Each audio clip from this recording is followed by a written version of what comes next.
She was running a struggling food truck when her childhood friend appeared in line, now the city's youngest mafia boss. He'd kept a token they'd buried 20 years ago. She thought he'd forgotten her. But he'd been protecting her from the shadows for years, and now his enemies want to use her to destroy him. The lunch rush hit Clara's food truck like a tidal wave, same as it did every Wednesday. 2 chicken tacos, extra salsa, someone shouted from the front of the line. I've been waiting 10 minutes, another voice complained. Clara wiped sweat from her forehead with the back of her hand, her blonde ponytail sticking to her neck. The fryer hissed. The griddle sizzled. Her small truck smelled like heaven, garlic, lime, and charred peppers, but felt like hell when 50 people wanted food at once. Sophie, I need more tortillas, Clara called over her shoulder.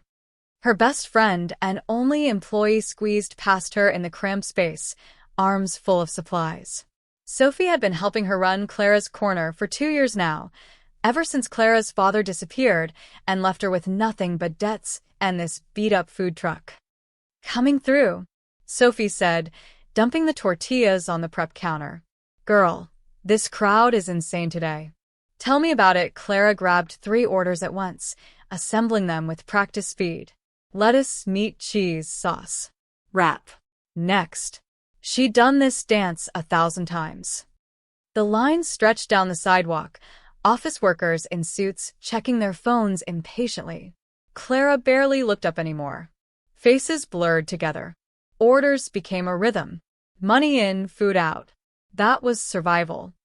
She handed a bag through the window. Next. A businessman stepped up. Then a college student. Then a woman with twins. Clara worked mechanically, her mind half on the register, half on the pile of bills waiting in her apartment. The landlord wanted rent. The truck needed repairs. Her father's old gambling debts kept finding her somehow, even though he'd been gone for 3 years. Next, she called again, exhausted.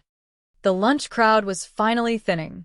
Clara glanced at the line, maybe 10 people left. At the very back stood a man she hadn't noticed before. He was different from the others. Tall. Dark suit, no tie.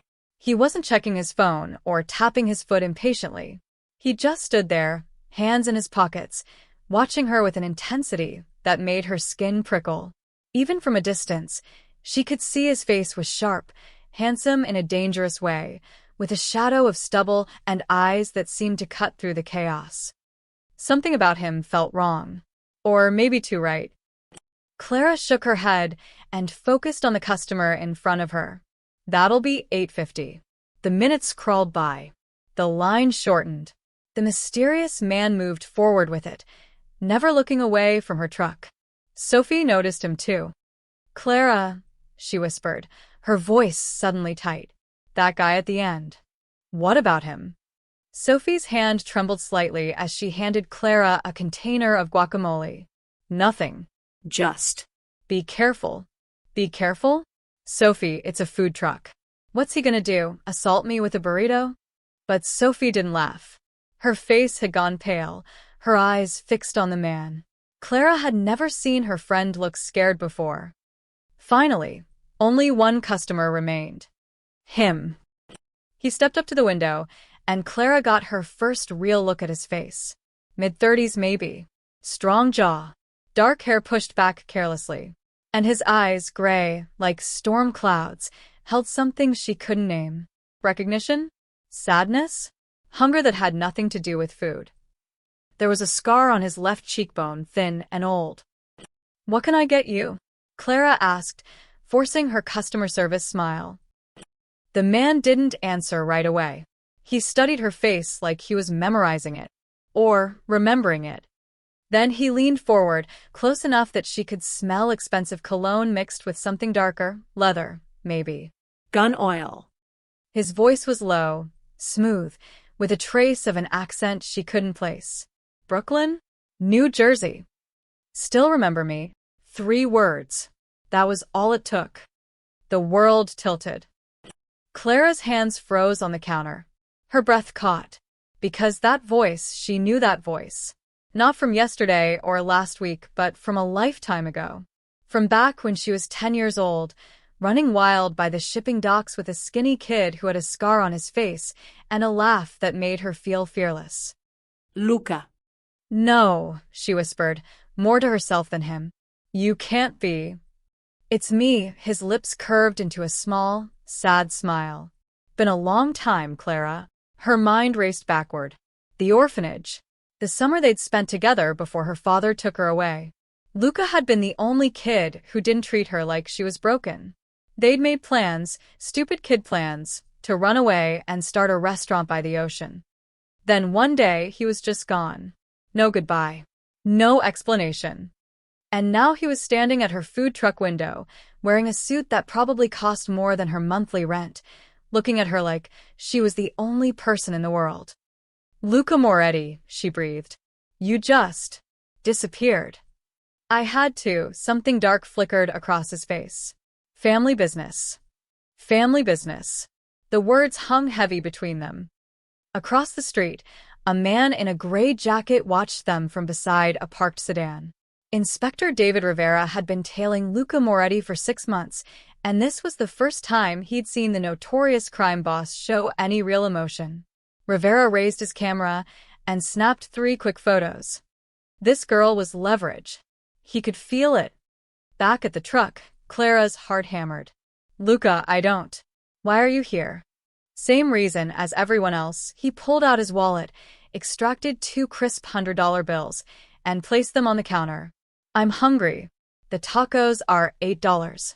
Keep the change. He glanced at the menu board but didn't really seem to see it. Surprise me? Clara's hands moved on autopilot, assembling an order she didn't remember making. Her brain was screaming questions. Why now? Why here? What happened to the boy she knew? Behind her, Sophie had pressed herself against the back wall of the truck, her phone clutched in her white-knuckled hand. When Clara turned back with the food, Luca was still watching her with those storm cloud eyes. Thank you, he said softly.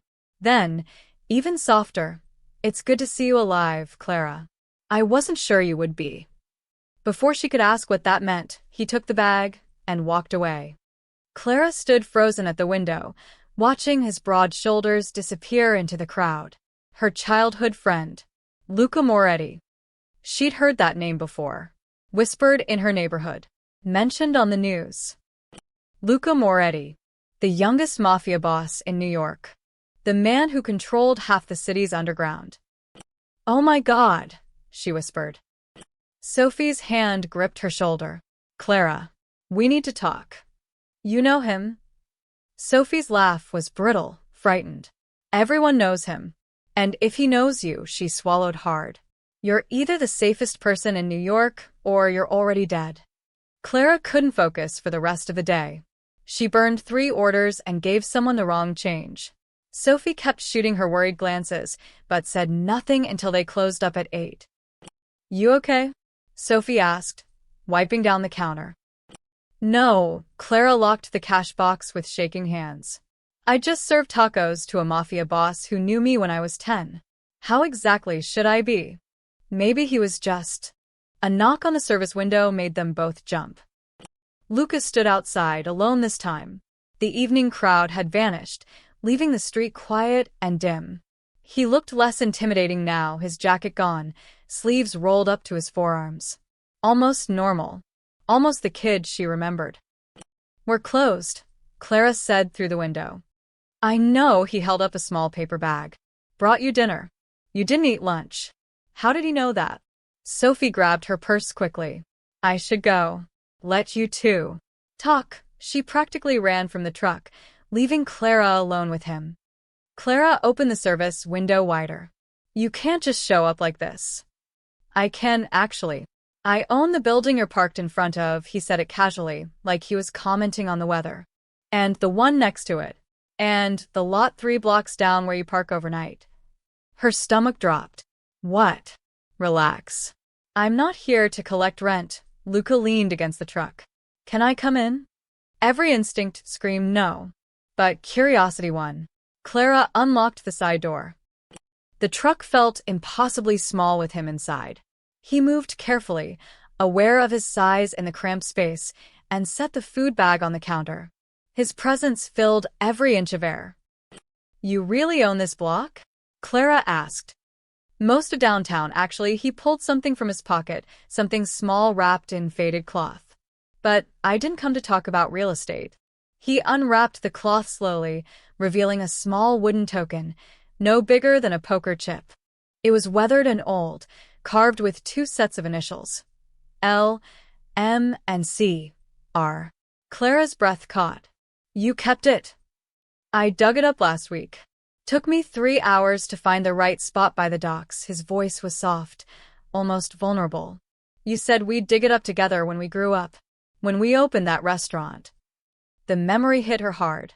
2 kids, buried treasure, promises made under a summer sky. "We were children, Luca. We were friends." He placed the token on the counter between them. "Real ones. The only real thing I had back then." Clara picked up the token, felt its weight in her palm. It was solid. Real. Just like the boy who'd given it to her had been real, before he became whoever he was now. "Why did you disappear?" she asked quietly. "The Moretti family took me in. Gave me a choice. Join them or go back to the orphanage." His jaw tightened. Wasn't much of a choice. By the time I was 15, I was in deep. By 20, I was running things. And now you're say it, a crime boss. Yes, no shame in his voice. No apology. "I am. And you're struggling to keep this truck running because your father left you with his gambling debts." Heat rushed to Clara's face. "How do you know about that?" "I know everything about you, Clara. Where you live. What you owe. Who's threatening you." He stepped closer. 3 weeks ago, Vincent Rossi sent his guys to shake you down for 12 grand your father borrowed. I sent them away." She remembered that night. 2 men in leather jackets, asking for money she didn't have. Then they got in a phone call and left without explanation. "That was you. I've been watching over you for 3 years. Since I found out you were still in the city." His eyes held hers. "You think it's a coincidence you haven't been hurt yet? That the loan sharks haven't dragged you into the river?" Clara's mind reeled. Protection she never asked for. Safety she never knew she had. "I don't need your—" "The Spring Food Festival is in 6 days," Luca interrupted. "I want to sponsor your truck. New equipment. Prime location. Media coverage. I'll cover all costs." Why? "Because you deserve better than this." He gestured at the cramped truck. "And because I'm hosting a gala the night before the festival. I need a caterer. Someone I trust." "Trust?" Clara laughed bitterly. "You don't even know me anymore." "I know you better than you think." His voice dropped. "And I'm asking for help. From a friend." The word felt dangerous between them. Friend. As if they could ever be just that again. Clara looked at the wooden token in her hand. At the man who'd kept it for 20 years. "What's in it for you?" "Maybe I want to keep one good thing from my past alive." He moved toward the door, then paused. "Think about it. The offer stands until tomorrow night." After he left, Clara sat alone in the truck for an hour, holding the token, trying to make sense of everything. Meanwhile, across town, Sophie's hands trembled as she climbed into Marco's BMW in the underground parking garage. He was handsome in the way dangerous men often are, sharp suits, sharper smile, eyes that promised everything and meant nothing. "Well," Marco asked, not looking up from his phone. "Did Loverboy show up again?" "Yes." Sophie hated how small her voice sounded. He brought her something. They talked for a while. Marco's jaw clenched. "What did he bring her?" "I don't know. I left before." He grabbed her chin, forcing her to look at him. Not rough enough to hurt, but firm enough to remind her who held power. "Sophie, baby, you need to keep an eye on your little friend. Luca's getting soft. Sentimental. That can't happen. She's not involved in anything." "She is now." Marco released her and started the engine. "He's gonna trust her. Tell her things. And you're gonna tell me everything you hear. Understand?" Sophie's eyes burned with tears she refused to shed. She loved Marco. God help her. She did, but Clara was her best friend. The only person who'd been there when Sophie had nothing. "Marco, please. Don't make me." It's already done. His voice turned gentle, which somehow made it worse. You're in this now. With me. Unless you'd rather, I tell Luca about that 20 grand you skimmed from his club last year? The blood drained from Sophie's face. Marco smiled and kissed her forehead. That's my girl. Now go home. Get some sleep. Tomorrow, you stick close to Clara. I need to know everything. Sophie nodded numbly and got out of the car. As she walked to her apartment, her phone buzzed. A text from Clara. You okay? You left so fast. Sophie stared at the message, guilt twisting her stomach into knots. She typed back, fine. Just tired. See you tomorrow. Then she deleted the text thread and cried. The next morning, Clara was restocking the truck when she noticed him. Gray jacket. Plain face. The kind of man designed to blend into crowds. He'd been standing across the street for 20 minutes, pretending to read a newspaper. Not subtle enough. When Luca's black Mercedes pulled up at noon, the man's posture changed. He raised a camera with a telephoto lens. Clara's stomach knotted. A cop. Had to be. Luca stepped out, carrying a briefcase this time. He looked different in daylight, less dangerous, more tired. Like he hadn't slept. Morning, he said, approaching the window. You're being watched. Clara kept her voice low. Gray jacket, across the street. Luca didn't even glance over. I know. Inspector Rivera. He's been following me for months. He set the briefcase on the counter. Inside are contracts for the festival sponsorship. And the gala catering job. Everything's fair market rate. I'm not asking for charity. Luca. Read them. Think about it. No pressure, but his eyes told a different story. He needed this. Needed her to say yes. I'll come by tonight for your answer. He left without ordering food. The moment his car disappeared around the corner, the man in the gray jacket crossed the street. He moved with purpose now, badge already in his hand. Clara Reeves? He flashed the badge. Inspector David Rivera, FBI. I need 5 minutes of your time. Clara's mouth went dry. I'm working. Then we'll make it quick. He gestured to the small cafe next door. Coffee's on me. She looked at Sophie, who'd gone pale behind the prep counter. Can you handle the truck for a few minutes? Sophie nodded mutely, her phone clutched tight in her hand. The cafe was nearly empty. Rivera chose a corner booth, away from windows. Clara sat across from him, her heart hammering. You're not in trouble, he said immediately, sliding a folder across the table. But you need to understand what you're getting into. Clara opened the folder. Inside were surveillance photos. Luca shaking hands with men in expensive suits. Luca at a warehouse. Luca at what looked like a dock. The same docks from her childhood. Luca Moretti, Rivera said quietly, is under federal investigation for human trafficking, racketeering, money laundering, and suspected involvement in 3 murders.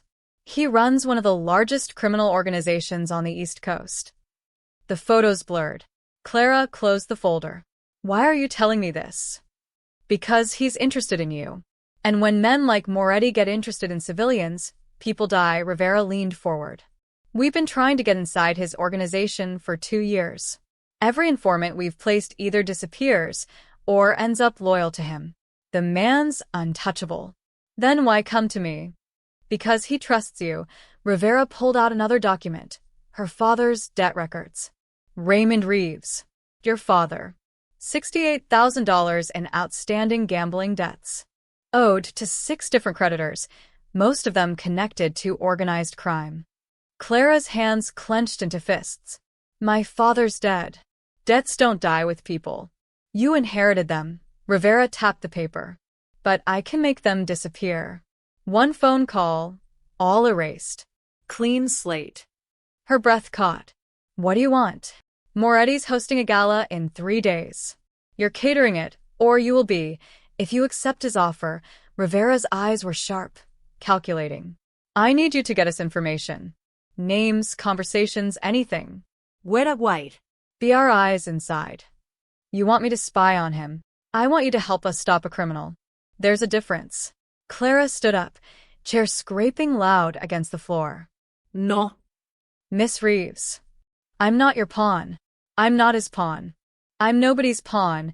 She pushed the folder back across the table. Find someone else. Rivera sighed and pulled out a business card. When you're in over your head, and you will be, call me. Day or night. Clara snatched the card and walked out, her whole body shaking. Back at the truck, Sophie was pacing. What did he want? To use me against Luca. Clara threw the card in the trash. Like I'm some kind of tool. Sophie's phone buzzed. She glanced at it, and her face went white. What is it? Clara asked. Nothing. Just... Sophie fumbled with the phone. Just Marco checking in. Your boyfriend? Yes, Sophie's voice was too high, too forced. He worries. Clara studied her friend. Sophie had been acting strange since Luca appeared. Jumpy. Secretive. Soft if something's wrong. Nothing's wrong, Sophie said too quickly. I think you should be careful with Luca. That's all. Careful how? Just don't accept his offer. The sponsorship, the gala, any of it. Sophie's hands twisted together. Men like him, they don't do favors.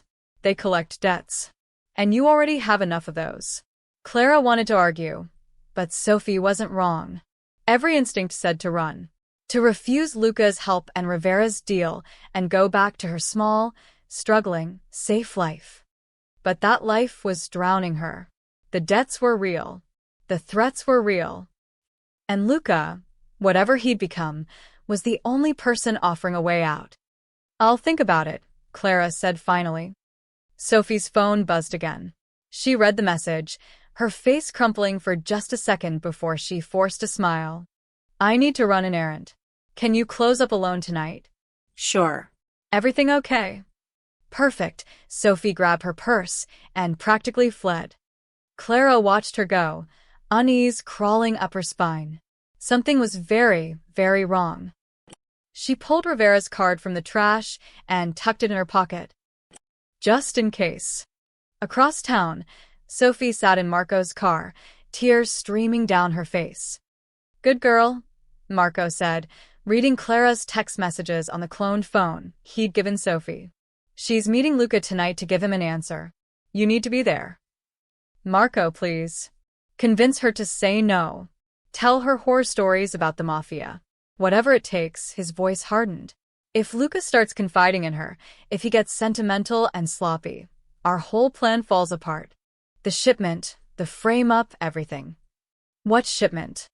Marco smiled, cold and sharp. Don't worry about it, baby. Just keep Clara away from Luca. For her own good. Sophie nodded, hating herself. Hating him. Hating that she was too scared to do anything but obey. Clara accepted the job. Not because she trusted Luca, but because her landlord had taped an eviction notice to her door that morning. Reality didn't care about moral dilemmas. The gala was black tie. Clara borrowed a simple black dress from Sophie and tried not to feel out of place as they pulled up to Luca's estate in her beat-up catering van. Jesus, Sophie whispered, staring at the mansion. This is where he lives. The house sprawled across 3 acres of waterfront property, all marble columns and floor-to-ceiling windows glowing with warm light. Luxury cars lined the circular driveway. Men in tuxedos and women in designer gowns drifted through the entrance, like they owned the world. Maybe they did. A security guard checked their credentials and directed them to the service entrance. The kitchen was bigger than Clara's entire apartment. Industrial stoves, copper pots, a staff of 12 already prepping dishes. You're the taco girl? A chef with a thick French accent looked her up and down. Monsieur Moretti wants you to circulate with appetizers during cocktail hour. Then set up the taco bar for dinner service. Clara nodded, pulling on her apron. Beside her, Sophie was ghost white, her eyes darting around like she expected someone to jump out at any moment. You okay? Clara asked. Fine.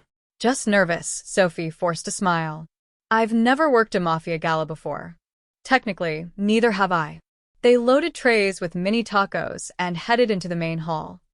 The party took Clara's breath away. Crystal chandeliers. A string quartet. champagne flowing like water. The guests were a mix of politicians, business moguls, and men with hard faces who definitely weren't legitimate businessmen. Everyone moved in carefully choreographed social dances, alliances formed with handshakes, deals sealed with quiet words. And at the center of it all stood Luca. He commanded the room without trying, moving between groups with easy confidence. He laughed at a senator's joke, whispered something to a judge, shook hands with a man Clara recognized from the news, a real estate developer under investigation for fraud. This was Luca's world, power and danger wrapped in expensive suits.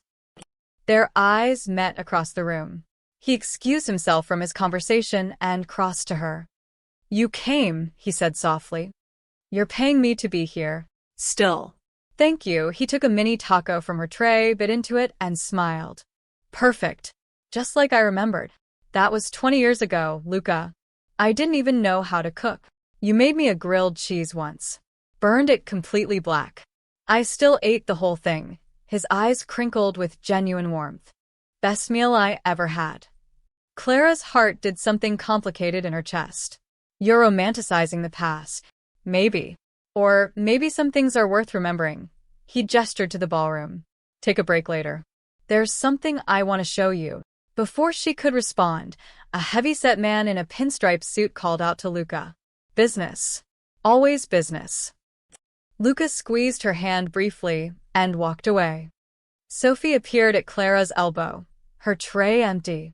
"I need to refill. You good out here?" Yeah, go. Clara circulated through the crowd, offering appetizers and trying not to eavesdrop on conversations about shipments and offshore accounts. After an hour, Luca found her again. "Come with me," he said. Just for a minute. He led her to a private terrace overlooking the water. Music drifted from inside. The quartet had shifted to something slow and melancholy. The night air was cool, salty. "Dance with me," Luca said. "Luca, I'm working." "One dance. Please." Clara hesitated, then let him pull her close. His hand settled on her waist, warm and solid. They swayed to the distant music, moving in comfortable silence. "Do you remember the dock?" he asked quietly. "That summer before I left." "Of course. You told me you wanted to travel the world. See Paris, Tokyo, Rome." His voice was thick with something like regret. "What happened to that girl?" "She grew up. Reality happened." Clara looked up at him. "What happened to the boy who was going to be a teacher?" "He didn't have a choice." Luca's jaw tightened. "The Morettas saved me, but they owned me. By the time I realized what that meant, it was too late. I was already covered in blood."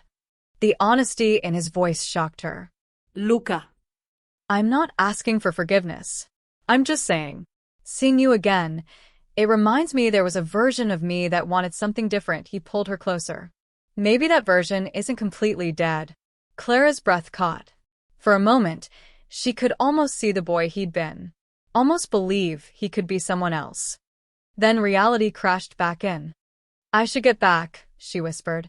He let her go, but his eyes held her for a moment longer. "Thank you for coming tonight."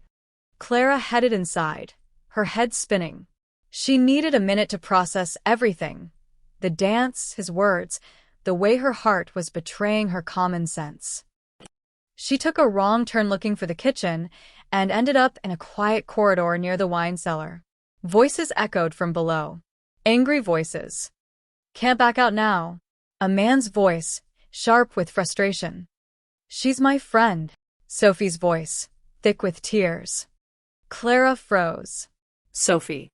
She crept down the stairs, staying in the shadows. Sophie and a handsome man in an expensive suit stood facing each other. The man, Marco, Clara realized, Sophie's boyfriend, gripped Sophie's arm. "Once the shipment goes through the truck, Luca's finished," Marco hissed. "The feds will find it. He'll go down. We'll take over. Simple." "You're going to frame Clara?" Sophie's voice cracked. "She'll go to prison. She'll be collateral damage. Better her than us." "I can't." "Then you'll betray her too." Marco's voice turned cruel. "You're already in this, Sophie. You've been feeding me information for weeks. You think Luca will forgive you if he finds out? You think Clara will. Sophie sobbed. I never wanted this. But you're in it. So you'll do what I say. The festival is in 2 days. The shipment gets hidden in Clara's truck during setup.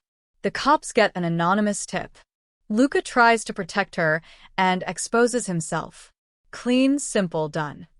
Clara's blood turned to ice. They were going to use her truck. Frame her. Destroy Luca. And Sophie knew. She backed away carefully, her mind racing. Outside the mansion, she spotted movement in the shadows. Men with cameras. Rivera's agents, watching the house. Everyone was using her. Marco.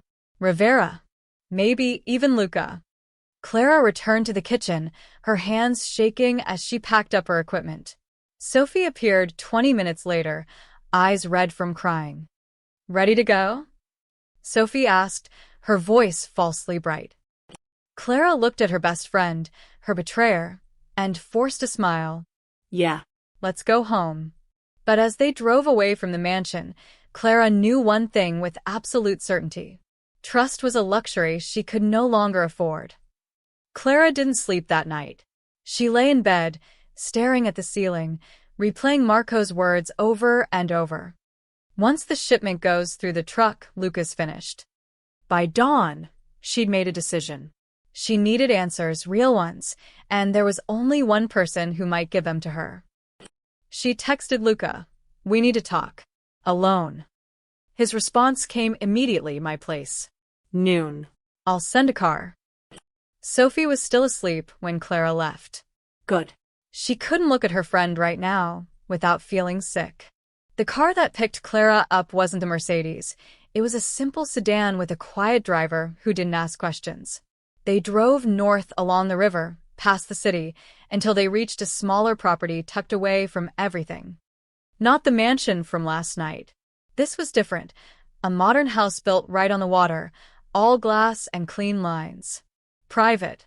Intimate. Luca met her at the door, dressed casually in jeans and a gray Henley. No suit. No armor. Just him. "Thank you for coming," he said. "You said you'd explain everything." Clara crossed her arms. "So explain." He led her through the house to a deck overlooking the river. Lunch was already set up. Simple sandwiches, iced tea, nothing fancy. The gesture felt oddly vulnerable. They sat. For a moment, neither spoke. "The orphanage," Luca finally said. "St. Catherine's. Do you remember it?" Some. "My father pulled me out after 6 months. I was there for 3 years before the Morettis came." His eyes were distant, lost in memory. "You were the only kid who wasn't cruel. Everyone else. They could smell weakness. But you shared your lunch with me, helped me with homework, made me feel like I wasn't invisible." Clara's throat tightened. "I remember you were always reading. Adventure books. Escape," he smiled sadly. "That's all those books were.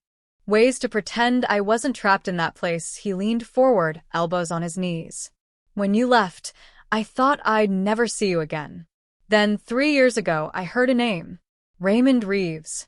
A gambler who disappeared, left his daughter with a mountain of debts. How did you know it was me?" "I didn't. Not at first. But I looked into it. Found your food truck. Saw your face." His voice dropped. "And I knew I couldn't let anything happen to you. So you paid off my father's debts. Not all of them. Just enough to keep the sharks from circling too close." Luca met her eyes. "Your father didn't just gamble, Clara. He borrowed from the wrong people. The Calabrese family, the Russians, even some independents.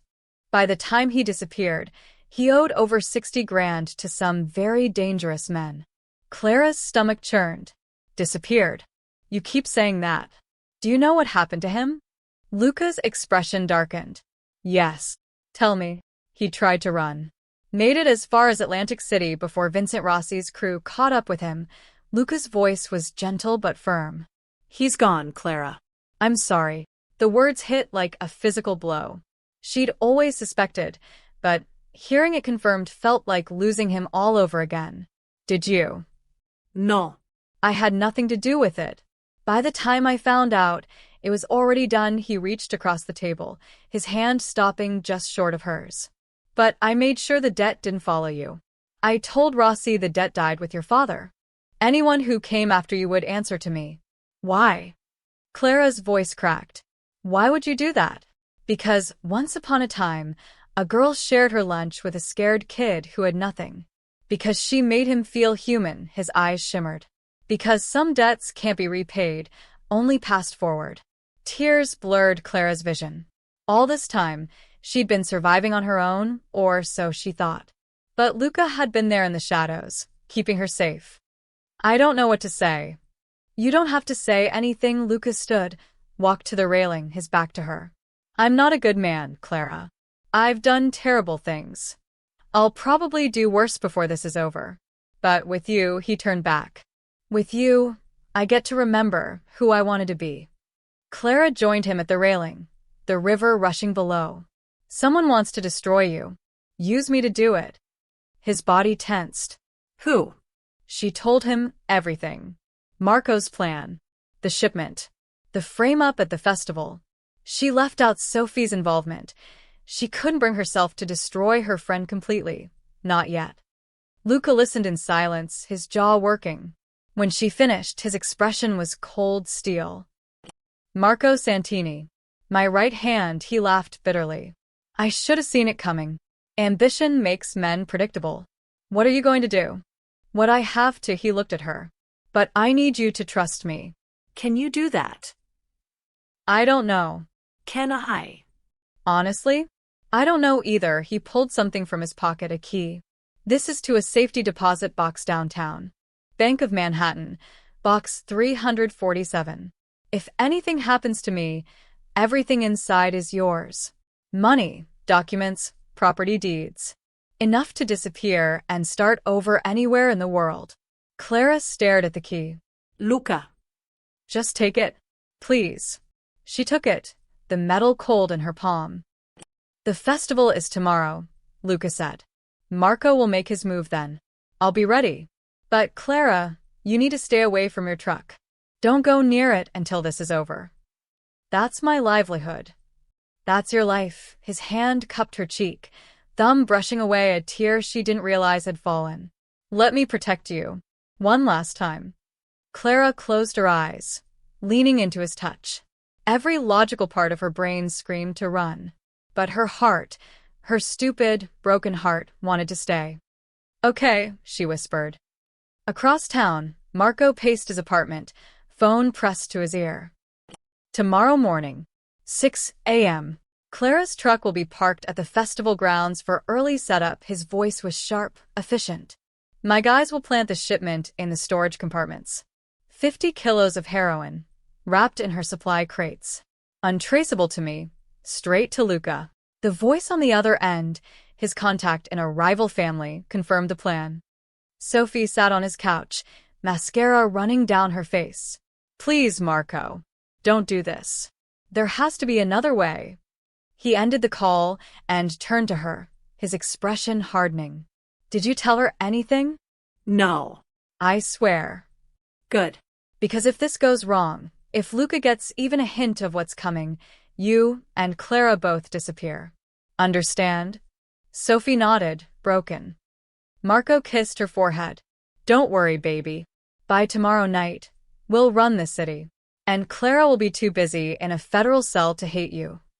Sophie closed her eyes and prayed for forgiveness she knew she didn't deserve. Clara knew she should have stayed away. Luca had warned her. But when she woke up at 5 a.m., she couldn't do it. Couldn't just abandon her truck, her business, everything she'd built. So she drove to the festival grounds anyway. The Spring Food Festival sprawled across Riverside Park, hundreds of vendors setting up booths, the smell of coffee and fresh bread already filling the air. Clara's spot was prime location, right near the main entrance. Luca's sponsorship had guaranteed that. Sophie arrived 20 minutes later, looking like she hadn't slept in days. You okay? Clara asked, though she knew the answer. Just tired. Sophie wouldn't meet her eyes. Let's get set up. They worked in tense silence, unloading supplies from the truck. Clara watched Sophie carefully, looking for signs of betrayal, but saw only exhaustion and guilt. At 6:15, Clara went to get ice from the vendor coordinator. When she returned 5 minutes later, two men in maintenance uniforms were walking away from her truck. Who were they? Clara asked. Sophie's face went white. What? Those men. By our truck. I didn't see anyone. Sophie's hands shook as she arranged tortillas. Must have been festival staff. But Clara knew better. She climbed into the truck, checking the storage compartments. Everything looked normal, supply crates, ingredients, equipment. But something felt wrong. The crates had been moved slightly, rearranged. Her phone buzzed. Luca, are you there? Clara, I had to be. It's my business. Luca, get out. Now. Marco knows I know. Before Clara could respond, Sophie gasped. Oh God. Clara followed her gaze. Inspector Rivera was walking through the festival entrance, flanked by two other agents. He wore a suit instead of his gray jacket, and his expression was hard, official. He was coming straight toward them. Clara Reeves. Rivera stopped in front of the truck, badge out. I have a warrant to search this vehicle. Clara's heart stopped. What? Why? Probable cause. Step aside, please, he signaled to his team. They moved toward the truck with practiced efficiency. Clara's mind raced. The men in maintenance uniforms. The rearranged crates. Marco's plan was already in motion. Wait, she said. I know what you're going to find. Rivera's eyes sharpened. Then you won't mind if we look. It's not mine. Someone planted it. Clara's voice rose desperately. I was set up. That's what they all say. Rivera gestured to his agents. Search it. Sophie stood frozen, tears streaming down her face silently. She knew. She'd always known. Sophie. Clara turned to her friend. Tell them. You saw those men. I didn't see anything, Sophie whispered. I'm sorry. I'm so sorry. The betrayal cut deeper than any knife. Clara staggered back as the agents climbed into her truck, pulling out crates, opening compartments. It took them less than 2 minutes to find it. Inspector, one agent emerged holding a brick of white powder wrapped in plastic. Then another. Then another. Clara's legs nearly gave out. She hadn't actually believed it would be there. Part of her hoped she was wrong, paranoid, crazy. But the evidence was real. 50 kilos, maybe more, hidden in her supply crates. Clara Reeves, you're under arrest for possession with intent to distribute, Rivera started. Wait, Clara pulled out Rivera's business card from her pocket with shaking hands. You said I could call you. When I was in over my head. Rivera paused, eyes calculating. I'm listening. I'll cooperate. I'll tell you everything. Who planted it? Why? All of it. Clara's voice steadied with desperate clarity. But you have to believe me, I didn't know it was there. Rivera studied her for a long moment. Then, quietly, not here. Too many eyes. Play along. He raised his voice again. Cuff her. An agent moved forward with handcuffs. Clara didn't resist. As the metal closed around her wrists, she looked at Sophie one last time. How could you? Clara whispered. Sophie collapsed to her knees, sobbing. I didn't have a choice. He said, I'm sorry, I'm so sorry. A commotion at the festival entrance stopped her. The crowd parted, whispers rippling through the vendors. Luca Moretti was here. He walked through the festival like he owned it, flanked by two men in expensive suits. He shook hands with the festival coordinator, smiled at a city councilwoman, played the role of legitimate businessman to perfection. But his eyes found Clara immediately. Even from 50 feet away, she could read his expression. I know. I'm here. Stay calm. Rivera noticed Luca too. His jaw tightened. Get her out of here. Now. Wait, Clara said urgently. Luca didn't know about this. He's being framed too. Miss Reeves, anything you say. Marco Santini. Clara spoke quickly, loudly enough for nearby vendors to hear. Luca's second in command. He planted the drugs. He's planning a coup.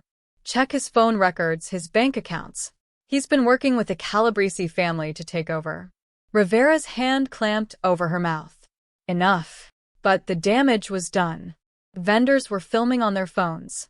The word Marco had been spoken. The seed was planted. Luca was close enough now that Clara could see the cold fury in his eyes. Not directed at her. At someone beyond her shoulder. Clara turned. Marco stood at the edge of the festival, phone in hand, watching everything unfold. When his eyes met Luca's, he smiled slowly and raised the phone to his ear. Making a call. Tipping off someone. Setting the final trap in motion. Luca's expression shifted from fury to something worse. Realization. He'd walked straight into Marco's web. Luca, run. Clara screamed. But it was too late. 3 black SUVs screeched into the festival grounds, and men in tactical gear poured out. Not FBI. Not police. The Calabrese family. Marco's allies. Coming to finish what he'd started. And everyone, Clara, Luca, Sophie, Rivera, was caught in the middle of a war zone. The festival erupted into chaos. The festival exploded into pandemonium. Vendors screamed. Tables overturned. The Calabrese family's men moved through the crowd with terrifying efficiency, guns drawn, hunting for Luca. In the chaos, Rivera's grip on Clara loosened. Get down. An agent shoved Clara behind a food cart as gunfire cracked through the air. The handcuffs bit into her wrists, but her mind was razor-sharp. The truck.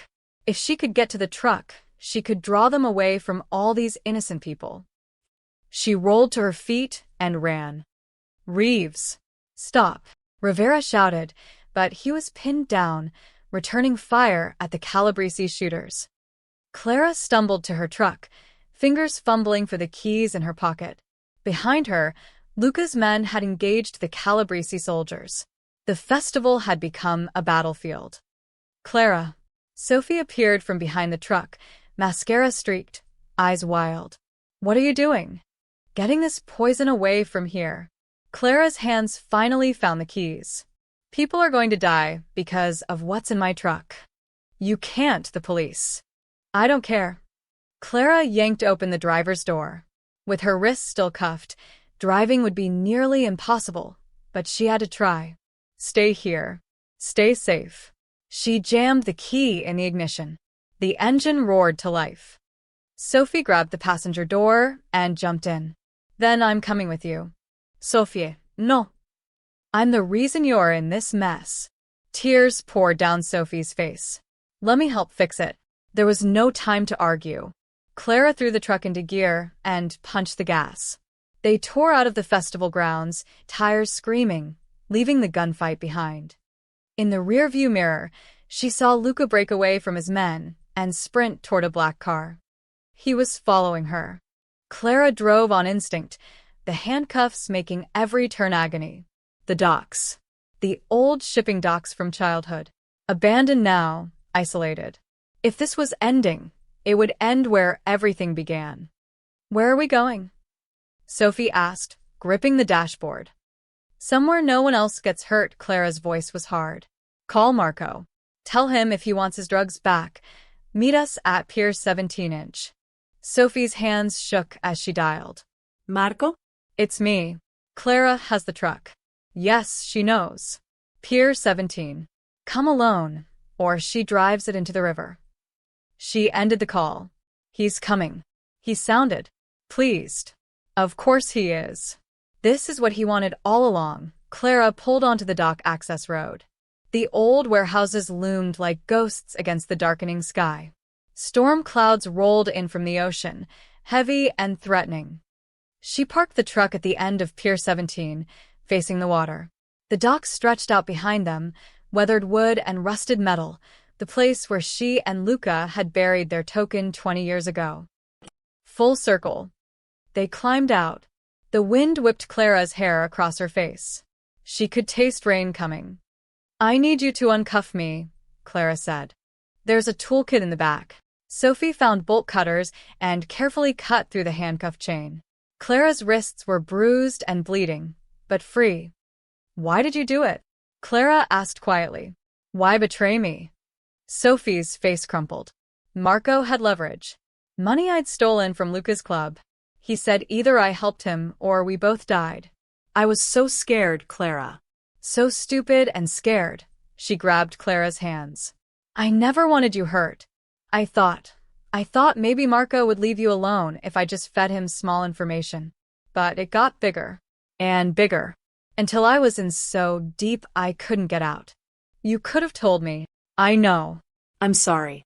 I'm so sorry. Headlights cut through the growing darkness. 3 cars pulled onto the dock. Marco stepped out of the lead vehicle, flanked by 6 armed men. He approached slowly, confidently, a wolf circling wounded prey. Clara Reeves, Marco's smile was all teeth. You've caused me a lot of trouble. Where's Luca? Clara demanded. Probably bleeding out at that festival. The Calabrese family doesn't miss, he gestured to the truck. I'll take my shipment now. You two can walk away. Maybe. This was never about the drugs, Clara said. You wanted Luca's empire. Finally catching on, Marco pulled his gun. Luca got soft. Sentimental. Started caring about people like you. That makes men weak. Weak men don't survive in our world. So you framed both of us. Let the feds take him down while you consolidated power. Beautiful plan, wasn't it? Would have worked perfectly if you'd just stayed home today. His eyes narrowed. But now I have to clean up loose ends. He aimed the gun at Clara. Sophie screamed and threw herself in front of Clara just as Marco fired. The bullet caught Sophie in the shoulder. She went down hard, blood blooming across her shirt. Sophie. Clara dropped beside her friend. I'm sorry, Sophie gasped. I'm so sorry. More gunfire erupted, but not for Marco's men. Luca's convoy roared onto the dock, 3 cars worth of his loyalists spilling out with weapons drawn. Luca emerged from the lead car, suit jacket gone, blood on his shirt, fury carved into every line of his face. Marco. Luca's voice cut through the wind. It's over. It's just beginning. Marco's men opened fire. The dock became a war zone. Bullets ricocheted off shipping containers. Clara dragged Sophie behind the truck, pressing her hand against the wound to slow the bleeding. Through the chaos, she saw Luca fighting his way toward Marco. The 2 men who'd been brothers, now mortal enemies, circling each other with raised guns. You were like family, Luca shouted. Family is weakness. Marco fired. The bullet grazed Luca's arm, but he didn't stop. He closed the distance and tackled Marco, both men crashing to the wet dock boards. They grappled, fought, each trying to gain control. Then sirens. Police sirens. Rivera's FBI convoy screamed onto the dock, agents piling out, shouting commands. Federal agents. Drop your weapons. Marco had tipped them off, just like he'd planned. Even now, bleeding and beaten, his trap was still closing. Luca's men scattered. Some surrendered. Others dove for cover. In the confusion, Marco broke free from Luca and grabbed Clara, yanking her up by her hair, gun pressed to her temple. Nobody move. Marco screamed. Or she dies. Everything stopped. Luca froze, gun raised but useless. Rivera held position, agents surrounding them. The storm finally broke, rain pouring down in sheets. It was you, Clara shouted, loud enough for everyone to hear. Marco Santini planted the drugs. He's working with the Calabrese family. Check his accounts, follow the money. She's lying. Marco's gun pressed harder against her skull. Then why did you just try to kill her? Sophie's voice rang out weak, but clear. She'd propped herself up against the truck, phone in her bloody hand. And why did I record every conversation we ever had about the setup? Marco's face went white. I've been recording you for 2 weeks, Sophie continued, tapping her phone. Every word, every plan. Already uploaded to the cloud. Already sent to the FBI. Rivera's expression shifted from fury to calculation. He gestured sharply. Take Santini down. Now. Marco's grip loosened for just a second. Long enough. Luca fired. The bullet took Marco in the leg. He collapsed, screaming, releasing Clara. FBI agents swarmed him, dragging him away in handcuffs as he cursed and bled. Luca ran to Clara, pulling her into his arms. Are you hurt? I've fine. Sophie. Ambulance is coming. He cupped her face, rain streaming between them. I have to go. If I stay, they'll arrest me too. Luca. The key I gave you. Use it. Disappear. Start over. He kissed her forehead, quick and desperate. I'm sorry. For all of it. Then he was running, vanishing into the maze of warehouses as FBI agents shouted and gave chase. Clara watched him go, her heart breaking, knowing she might never see him again. The hospital kept Sophie overnight for the gunshot wound. Clara sat beside her bed until dawn, holding her friend's hand while police took statements and reporters circled outside like vultures. Marco Santini was in federal custody. The recordings Sophie had made, every conversation, every confession, had sealed his fate. Trafficking, conspiracy, attempted murder. He'd spend the rest of his life in prison. The irony wasn't lost on Clara. Sophie's betrayal had ultimately saved them both. I'm leaving, Sophie said quietly as sunrise painted the hospital room gold. Once they release me, there's a cousin in Oregon who'll take me in. You don't have to run. Yes, I do. Sophie's eyes were hollow, aged years in a single night. I can't stay here. Can't face you every day knowing what I did. What I almost let happen. Clara wanted to argue, to say friendship could survive this. But some cracks ran too deep. I forgive you, Clara said instead. For what it's worth. Sophie's tears came silently. It's worth everything. They didn't say goodbye. Sophie simply squeezed Clara's hand once, then let go. Clara returned to her apartment exhausted, expecting nothing but sleep. Instead, she found a briefcase on her doorstep. No note, no return address, just expensive leather and a combination lock set to her birthday. Inside, legal documents, debt releases, every single one of her father's creditors, paid in full. Notarized statements releasing all claims against Clara Reeves. The truck's registration transferred to her name completely. And property papers, the lot where she parked downtown, now legally hers. At the bottom of the briefcase, a cashier's check for $50,000. Clara sank to the floor, papers scattered around her, and cried. Not from sadness or joy, but from the overwhelming weight of freedom she'd forgotten existed. Luca had kept his promise. Even while running from the FBI, even while his empire crumbled, he'd taken care of her. One good thing from his past kept alive.